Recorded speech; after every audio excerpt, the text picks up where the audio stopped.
প্রতিদিন মাছ মাংস খেতে আর ভালো লাগছিল না, তাই আজকে শর্টকাটভাবে তৈরি করব একটু সবজি আর হচ্ছে শুটকি ভুনা। তো আমি এখানে কয়েক রকমের সবজি সুন্দর করে ধুয়ে নিয়েছি। দিয়ে দিলাম হলুদের গুঁড়া, মরিচের গুঁড়া, লবণ, ধনিয়ার গুঁড়া, জিরার গুঁড়া আর হচ্ছে পেঁয়াজ কুচি, কাঁচামরিচ। তারপর আদা রসুন আর তেজপাতা দিয়ে ঢাকনা দিয়ে চাপা দিয়ে দিলাম। কিছুক্ষণ পর ঢাকনা উঠিয়ে দেখলাম সবজিগুলো সুন্দরভাবে বলক এসে গেছে।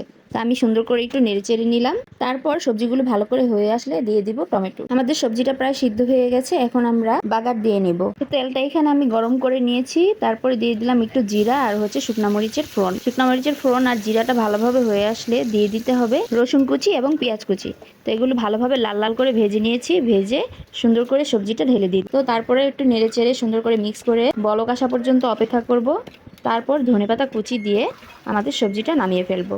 এই হয়ে গেল আমাদের সবজি রান্না। তোমরা এভাবে একবার সবজি রান্না করে খেয়ে দেখো বন্ধুরা, অবশ্যই তোমাদের কাছে খুবই ভালো লাগবে। আর গরমে সবজি খাওয়া খুবই উপকারী, স্বাস্থ্যের জন্য খুবই ভালো।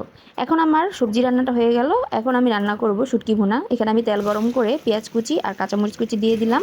এটা একটু ভালো করে একটু ভেজে নেড়েচেড়ে নিয়ে তারপরে দিয়ে দিব এখানে রসুন। যে কোনো শুটকি ভুনাতে রসুন দিলে এর স্বাদ দ্বিগুণ হয়ে যায় বন্ধুরা, রসুন না দিলে এর স্বাদ বাড়বেই না। তারপর দিয়ে দিলাম একটু তেজপাতা দিয়ে ভালো করে নেড়ে চেড়ে এখানে দেখো পেঁয়াজটা আদা ভাজা যখন হয়ে যাবে তখন আমরা দিয়ে দিব শুটকি। এটা হচ্ছে কাচকি মাছের শুটকি। কাচকি মাছের শুটকিটা একটু লাল লাল করে ভেজে নিয়ে তারপর দিয়ে দিব আদা রসুন, লবণ দিয়ে একটু ভেজে নেব সুন্দর করে। পানিটা দিয়ে তারপর সব মশলা দিয়ে সুন্দর করে কষিয়ে নেবে। এখানে হলুদের গুঁড়া, মরিচের গুঁড়া, ধনিয়ার গুঁড়া, জিরার গুঁড়া সব দিয়ে দিলাম।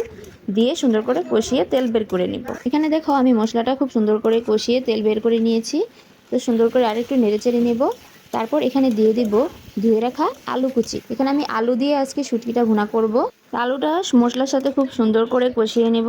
আলুটা কষানোর পর দিয়ে দিব একটু ঝোল।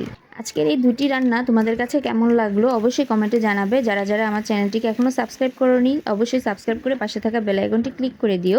আর হচ্ছে যারা ফেসবুক পেজ থেকে দেখছো তারা অবশ্যই ফলো করে লাইক করে একটু শেয়ার করে দিও বন্ধুরা। এই ঝোলটা শুকানো পর্যন্ত অপেক্ষা করব। এখানে দিয়ে দিলাম ধনেপাতা কুচি। আমার শুটকিটা প্রায় হয়েই এসেছে, পানিটা শুকালেই নামিয়ে ফেলবো। তো আজ এ পর্যন্তই, দেখা হবে নেক্সট ভিডিওতে। আল্লাহ হাফেজ।